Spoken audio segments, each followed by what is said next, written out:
Abraham നീതീകരിക്കപ്പെട്ടതും ഈ വാഗ്ദാനം പ്രാപിച്ചതും പരിച്ഛേദനത്തിന് മുൻപാണെന്ന് പറഞ്ഞുകൊണ്ട് നമ്മളെയും അബ്രാഹത്തിന്റെ പരിച്ഛേദനത്തിന് മുൻപുള്ള വിശ്വാസത്തിലേക്ക് കൊണ്ടുപോയിട്ടാണ് പൗലോസ് ഒരു വിദഗ്ധ ശില്പിയെപ്പോലെ നമ്മളെ ദൈവം സംവിധാനം ചെയ്ത ഈ വാഗ്ദാനത്തിന്റെ, ഈ ദൈവഭവനത്തിന്റെ ഓഹരിക്കാരാക്കുന്നത്.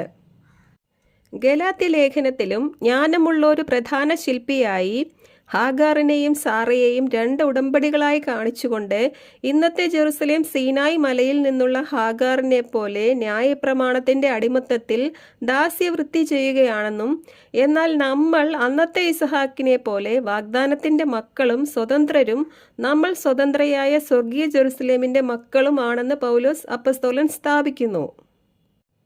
പൗലോസ് അപ്പസ്തോലൻ തന്നെയും ഇതിലേക്ക് പ്രവേശിച്ചത് 12 അപ്പസ്തോലന്മാരിലൂടെ അല്ല എന്നത് ശ്രദ്ധിക്കുക. ഗലാത്യ ലേഖനത്തിൽ പൗലോസ് പറയുന്നു, ഞാൻ പ്രസംഗിക്കുന്ന ഈ